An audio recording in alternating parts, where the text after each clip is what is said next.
Thank you, Mr. Speaker. Good evening. I rise this evening in very strong support of the amendment before us, LCO 858, restoring parental rights in our state, putting parents in the driver's seat on decisions facing their children.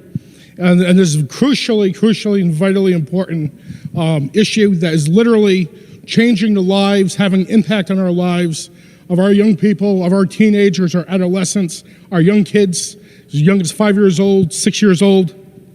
I talked to a third grade teacher recently who had spoken even to other colleagues, talking about how kids in their class are reading at a first grade level, many other kids. Why is that?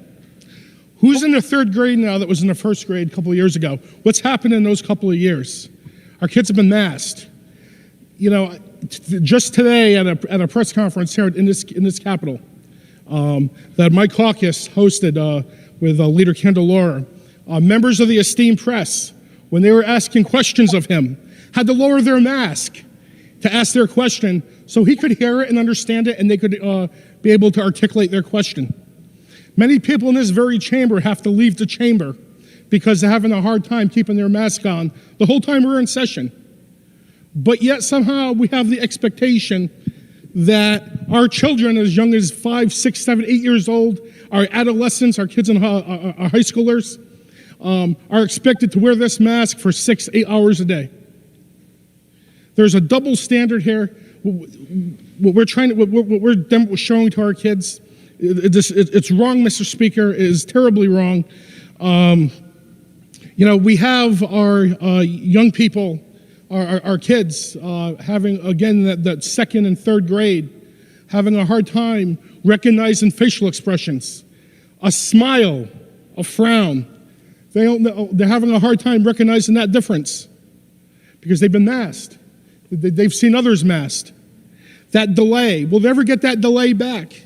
Is that something they're going to have for the rest of their lives? That's a question we don't yet know. And will they pass it on to their children? There's been terrible repercussions.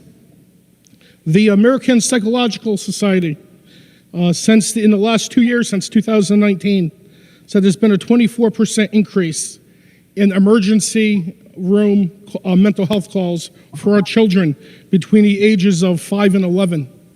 It's up 31% for our adolescents between 12 and 17. Kids were standing out in front of our Capitol just yesterday. One of them was my constituent, talking about how this has affected them and their classmates, how many of them have contemplated self-harm and suffered depression, major setbacks. Years they can't get back. They say your years in high school when you're a teenager is supposed to be some of the best years of your life. Do you know it's been, next year, our rising seniors will be the only ones that have experienced high school without wearing a mask for part of their high school years? Again, we talked about them causing headaches and anxiety with their young people. Mr. Speaker, this bill that's before us on extending these executive orders, HB 5047, specifically on the masking issue, masking our children. The governor said that February 28th, the mask mandate is supposed to go away on our children. But yet we have 3 different departments, Office of Early Childhood, the State Department of Education, and Public Health is going to give guidance up till June 30th now, where conceivably they could, after February 28th, they could keep extending the mandate beyond beyond February 28th. They could go right to June 30th with that. Then who knows? We could come back and do it again. In the meantime, our kids are continuing to suffer. Then there's the possibility that it could be kicked back to the local municipalities to decide a mask mandate in the schools in the respective municipalities.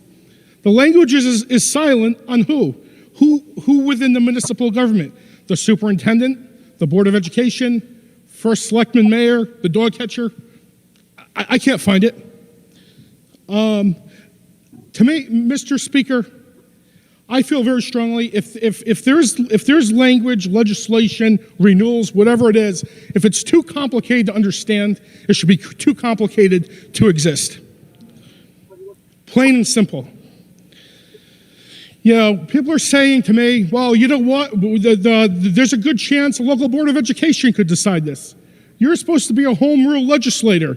You legislate based on home rule, on what's, turn it back to the municipalities, home rule. I am a home rule guy. You know what the best home rule is?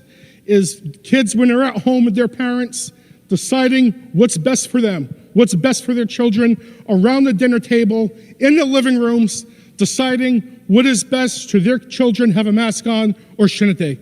Let them make the decision. Let's bring the parents in. This kicking back and forth, maybe it'll be one of the departments. Maybe we're going to extend. Maybe we won't. Maybe it's going to be February 28th. Yeah, you're hearing June 30th. Maybe the Board of Ed's going to get in. Maybe we'll kick it back and forth. Let's stop kicking our kids back and forth. Get the parents involved. Let the parents make a decision with their children. And let's get these kids back to normal. Thank you, Mr. Speaker. I'm proud to support this amendment.